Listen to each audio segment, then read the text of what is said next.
brief period of time, or for some of them for long, long periods of time. We're about to meet one of those superstars. Back in 2008, she was no less than World Maths Day World Champion. Please welcome Tatiana Devendranath to say a couple of words. Please come forward, Tatiana.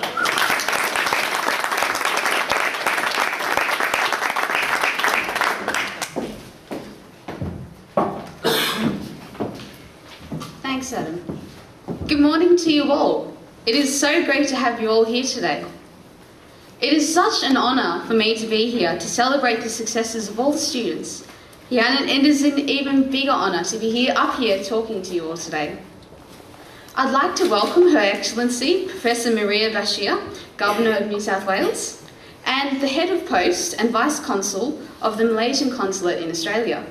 We are so honoured to have you with us today. We are also very privileged to have representatives from UNICEF Australia, Samsung Australia, and 3P Learning with us today. And of course, it is fantastic to have so many high-achieving students all together underneath the same roof.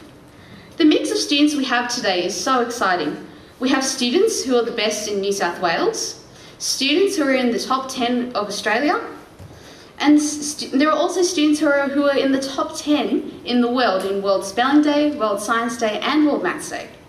And we also have 3 world champions sitting in the audience with us today. These superhuman beings are not just talented in spelling, maths or science, but in all 3 disciplines. How insane is that? It's also so exciting that we're going to acknowledge the achievements of Class 5B from Knox Grammar School, a school that has yielded many high-calibre mathletes, in particular, over the last 6 years, and the collective achievements of Malaysia in the World Education Games.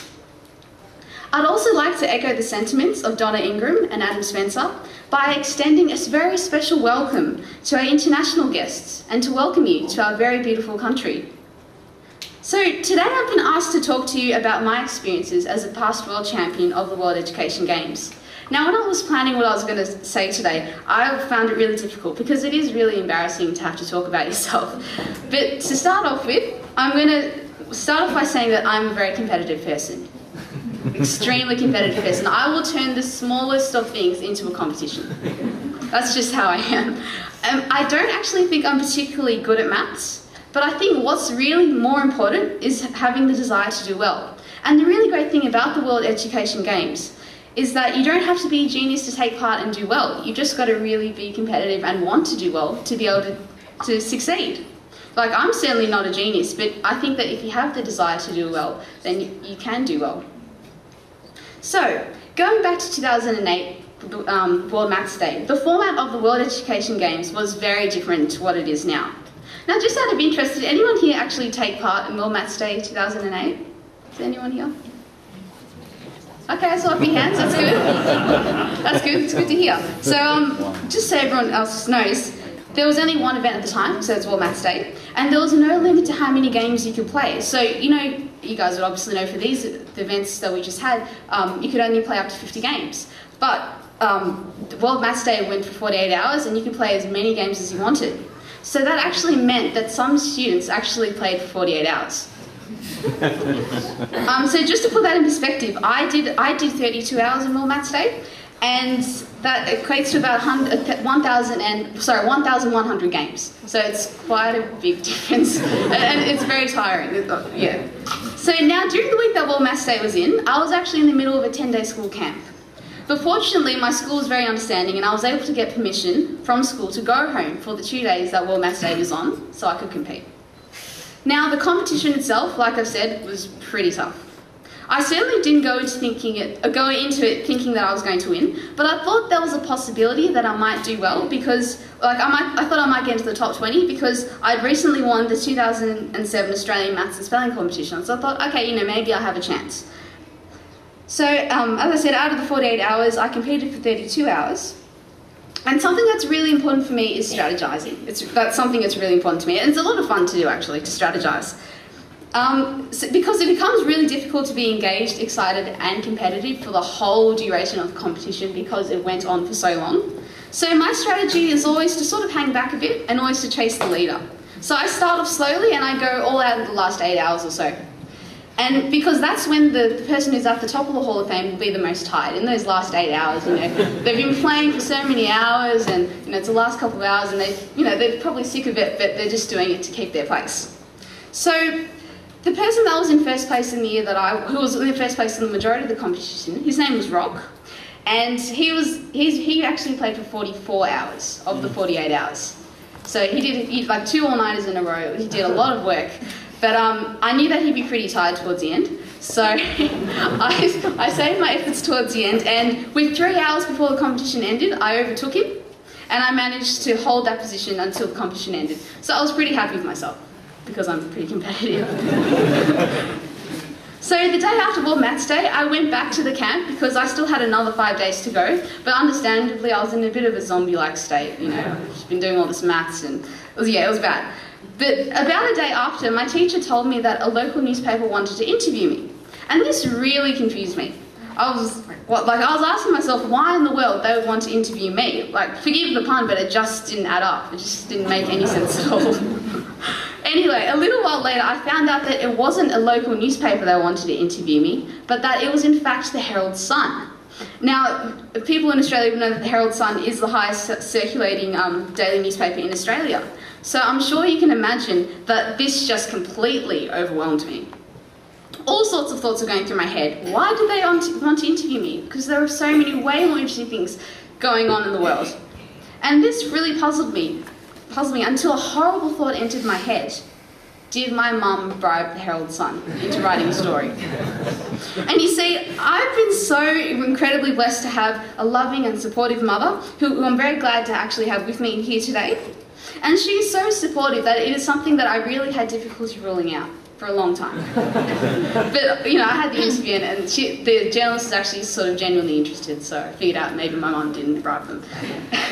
And now, after the Herald Sun article was published, there was a bit of an avalanche of media interest that I definitely was not prepared for. So as a result of winning World Maths Day and getting to know the wonderful 3P Learning team, I've been so undeservedly blessed over the years with what I consider to be some incredible opportunities. It was very exciting and scary at the same time to appear on a World Education Games TV ad, CNN, Today Tonight, The Today Show, ABC Radio, Nova, Triple J, other radio stations and local newspapers. But by far, the craziest experience I've had as a result of getting to know the 3P Learning team by winning competitions like World Maths Day was being on Neighbours. It was a very random experience. It was safe to say that I was pretty nervous beforehand because I had no idea what to expect. I'd just been told that, you know, they're going to have like a little mathletics competition. That's what the storyline was about, and I was a mathletics judge. But I was really confused. I wasn't given much idea as to what I had to do.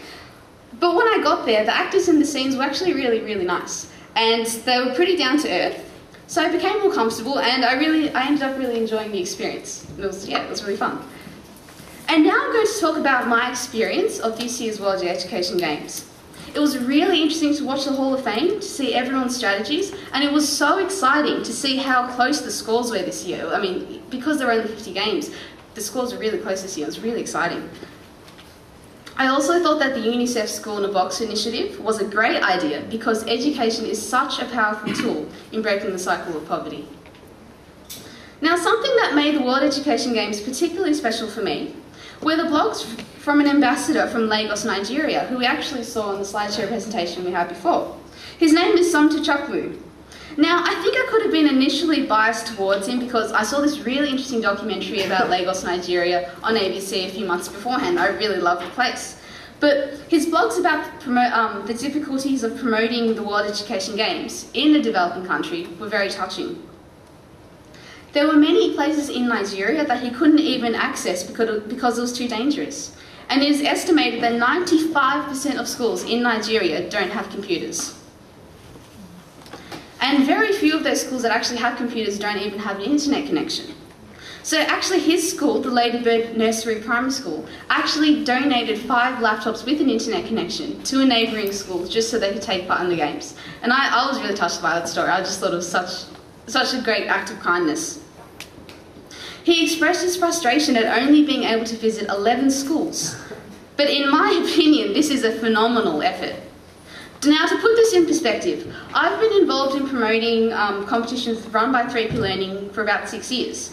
So in this whole third of my life, where I've been blessed to live in a country where I am able to safely visit any part of, where all the schools have the technical requirements to take part in the World Education Games, I've only managed to visit 4 different schools to promote these competitions. And the fact that some T'Chaka only thought that, that by only visiting 11 that he was, not fulfilling his role as an ambassador, really touched me, really did. So now the reason that I'm telling you all this is because that it is likely that a number of you sitting here today could be picked as ambassadors for next year's Games. I want you to know that if you are blessed with the opportunity of being an ambassador for next year's World Education Games, you have the potential to make a very significant difference. It's all about making the most of the opportunities that you're given. Another really cool thing that has happened as a result of me getting to know the 3P Learning team is that I actually now work for them. So I'm a part of this team. And they are, of course, without a doubt, the best employees in the world. Now, did I have any idea around 6.5 years ago that by taking part in online maths and spelling competitions, I would end up on TV or talking to an audience of distinguished and very intelligent guests at the Utson room of the Sydney Opera House one day? Absolutely not. But I am truly honoured to be here. Again, congratulations to everyone who has had success in this year's World Education Games. I wish you all the very best for the coming years, and I hope that you seize the opportunities, any opportunity that you receive as a result of your achievements. Thank you.